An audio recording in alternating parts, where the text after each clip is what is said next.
Good morning. This is Dr. Huckstetter. I'm going to go over the guidelines for your stereotyping paper.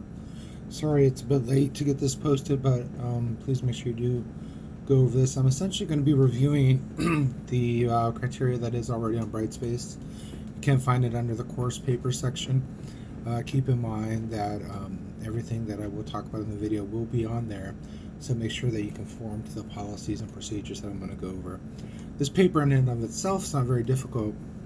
It can get problematic if you wait to the last minute, as we are all really good at procrastinating. Once again, I will be probably reading a lot of this just to make sure I cover everything in details. I would encourage you to take notes. Once again, if you have questions, email me. But the paper will be APA format. So first and foremost, if you go into Microsoft Office, which once again is free for any student, you click on File, New, and then you search APA. It will pull up a template, which is fill in the blank. A few things you might want to note on that template. First of all, will be the notion that you do not need an abstract. Okay? You will need a running head. A running head is going to be at the top of the title page. So if you look at the title page, it's going to be running head, your name, the school, the course, and then you do need page numbers, including on the first page. Other things you need to know: the abstract, once again, is not needed, so you can get rid of that page. And then you do not need anything else besides the content of the paper, as well as your reference page. So you don't need any charts or graphs. You'll see all that located at the end of the page, or at the end of the paper, so you can go ahead and delete those papers as well. So if you follow the guidelines of the paper is 2 to 4 pages, and what that means is it's 2 full pages. I cannot emphasize this enough. It's one of the key areas where students lose points. So I would strongly encourage you to have a line on the third page. If it's not 2 full pages, meaning the very bottom, then you lose 50% of your total grade, which means out of the 100 points or 150 points, I believe it's 100, you only get 50 points maximum. So please don't set yourself up in that position to do poorly on this assignment. Secondly, please make sure you proofread. Once again, every misspelled word is 1 point. You'd be surprised. That does also include things like grammar, punctuation, spelling, capitalization, all those other components that go into writing a good paper.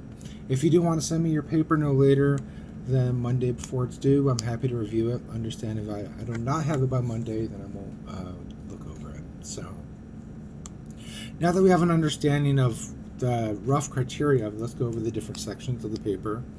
One of the key components that almost students tend to mess up on, at least, is not having an overall intro. Your intro should cover, preview all sections of the paper. So you'll see when you look at the review of this, there are 5 sections.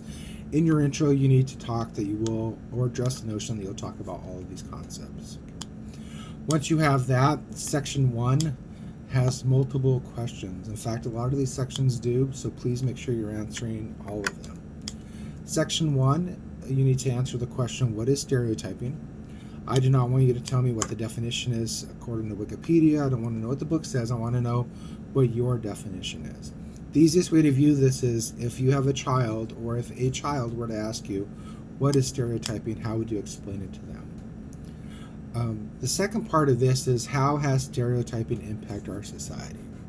So you can look at such things as racial profiling, some of the conceptions or misconceptions of immigration. You can look at things of anything to do with race, for the most part, gender, etc., any social or any of those demographic groups and how we have assumptions about them. You could even talk about stereotypes of people of the South or in Texas or anywhere for that matter. But how has it impacted our society? So we have viewpoints in that, so I want you to address that concept. The third part in this first section, so this is actually the third question, but it's still in the first section, is are all stereotypes negative? So what I want you to think about is the notion of, if we say all Asians are smart at math, is that a negative stereotype?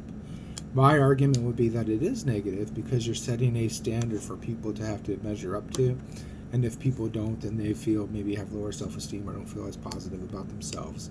So please make sure that you do address that notion. You do need to use examples and specific examples, and I want examples that are not in the textbook. So after you do this first section, you need to transition to section 2. Section 2, you're going to pick a foreign country. I want you to pick a foreign country that you would not generally fit into in terms of appearance. So as a white male, I might pick a country in Asia or a country in Africa. But you need to pick a specific country. Please keep in mind some of the poor examples in the past. People have said Africa. Africa in and of itself is not a country. South Africa is. South Asia, that is not a country. You need to pick a country within Asia, but please make sure you pick a specific country. What you're then going to do is you're going to look, and you're going to have to do some research. You could do this through Google, but you need to make sure they're credible sources. But I want you to find out, how would people in that country stereotype you? So for example, as a white male, if I were to go to a country such as, let's say, Nigeria, how would they stereotype me being a male? How would they stereotype me as being Caucasian? What are some of the other things they might stereotype me on? Maybe hair color, eye color, height, weight, socioeconomic status, all of those components. But think about which one of those, or you need to pick at least 3. What are 3 stereotypes that they would have? This must be supported with proof and references. You can't just make assumptions based on what you think. The third section of this paper is I want you to take those 3 stereotypes that they would have of you. So for example, maybe they stereotype you as wealthy because of the way you dress. They stereotype you as being loud or obnoxious because you're an American. In section 3, based on those stereotypes you come up with in section 2, are they accurate of you? So are you rich? Are you obnoxious? Whatever you pick. But this does require you to put some thought into it. So for example, let's say they say all Americans are rich. They stereotype you as being rich because you live in the US. Is that true? Yes or no? Now we might say, well, I have a job that makes $15 an hour, so no, I'm not rich. But in comparative purposes, so let's say you look at countries such as Cambodia, where maybe they make 15 cents per day, I would argue that you are rich. So think about those. It is going to take, it's not just a matter of yes, they're accurate or no, they're not. I want you to put some thought into that. The fourth section of this paper is you're going to look at some stereotypes that Americans would have of people from that country. So you've picked the country of Nigeria. In section 2, you've addressed how they stereotype you. Section 3, are those stereotypes accurate? And then section 4, I want you to see, how do Americans stereotype them? This is another section where you're going to have to do some research. Okay?